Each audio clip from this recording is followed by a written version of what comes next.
बिस्मिल्लाहिर्रहमानिर्रहीम my dear friends, अस्सलाम वालेकुम। एमसीक्यूज़ की दुनिया से आपको खुशामदीद कहते हैं नए वीडियो के साथ। अगर चैनल पर नए हैं तो लाइक कीजिए और सब्सक्राइब कीजिए और बेल आइकन पर प्रेस कीजिए ताकि आपको इस तरह और इन्फॉर्मेटिव वीडियो मिल सकें।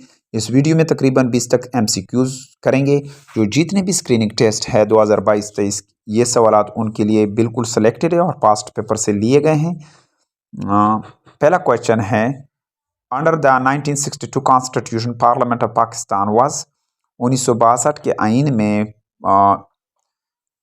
पाकिस्तान का जो पार्लियामेंट था वो यूनिकैमरल था, यानी एक ऐवान था, यानी खाली नेशनल असेंबली थी। दूसरा क्वेश्चन है, name the first and last vice president of Pakistan. Pakistan का पहला और आखिरी वाइस प्रेसिडेंट का नाम बताएं। नूरुल अमीन, ऑप्शन सी यहाँ पर दुरुस्त जवाब है। तीसरा क्वेश्चन है, Benazir Bhutto second government was dissolved by on 5 November 1996। Benazir Bhutto का जो सेकंड टाइम गवर्नमेंट था इसको तहलील किया था किसने? फारूक अहमद लोगारी, ऑप्शन सी यहाँ पर दुरुस्त जवाब है तीसरे क्वेश्चन में। चौथा क्वेश्चन है, Yahya Khan imposed martial law on. Yahya Khan ने मार्शल लॉ नाफिज किया था 25 मार्च 1969 को, ऑप्शन सी यहाँ पर दुरुस्त जवाब है। पांचवा क्वेश्चन है, name the founder of Pakistan Peoples Party. Pakistan People Party के फाउंडर का नाम बताएं। जुल्फिकार अली भुट्टो, ऑप्शन डी यहाँ पर दुरुस्त जवाब है। छठा क्वेश्चन है, which of the following party won election held in 1997। किस पार्टी ने जीता था 1997 का election? Pakistan Muslim League Noon, option A यहाँ पर दुरुस्त जवाब है PMLN। सातवां क्वेश्चन है, the process of nationalisation begin इन। कौमियाने का जो पॉलिसी था ये कब शुरू हुआ था? 1972 में शुरू हुआ था, यानी चीज़ों को नेशनलाइज किया था जुल्फिकार अली भुट्टो ने ये किया था। आठवां क्वेश्चन है, the land reform were announced by people party. Pakistan People party government on land reform, ज़मीन के इस्लाहात नाफिज किए थे 1 मार्च 1972 में। किस पार्टी ने? पाकिस्तान पीपल पार्टी ने। नौवां क्वेश्चन है, the third martial law was imposed on Pakistan on 5 जुलाई 1977, 5 जुलाई 1977 को तीसरा मार्शल लॉ पाकिस्तान में नाफिज हुआ था।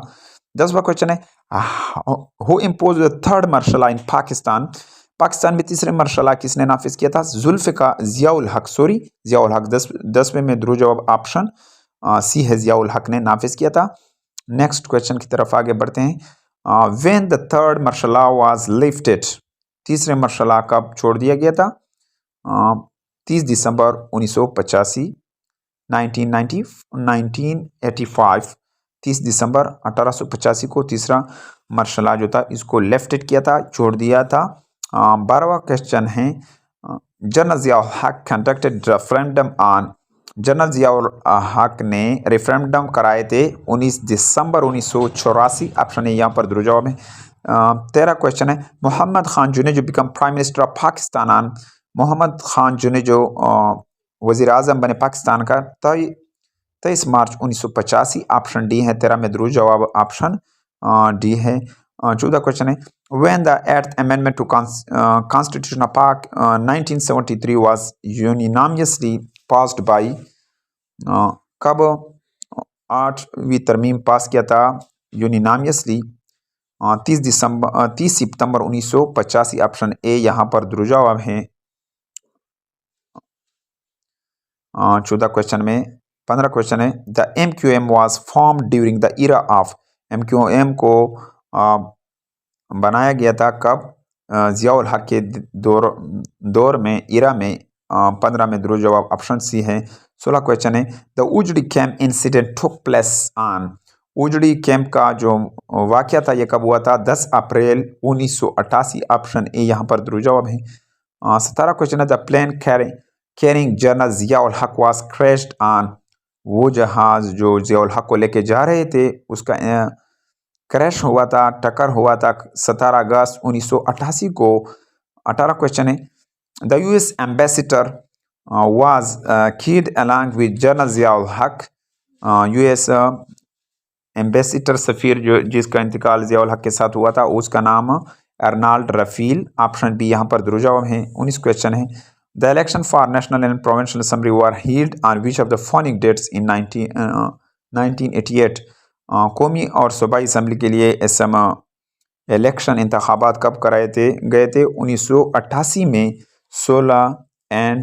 16 और 19 नवंबर, यानी ऑप्शन ए यहाँ पर दुरुस्त जवाब है। डियर फ्रेंड, उम्मीद करता हूँ कि आपको इस वीडियो की समझ आई होगी। अगर आपको इस वीडियो की समझ आई तो लाइक कीजिए और ज़्यादा से ज़्यादा अपने दोस्तों के साथ शेयर कीजिए और चैनल पर अगर नहीं तो सब्सक्राइब कीजिए। Thank you for watching this video.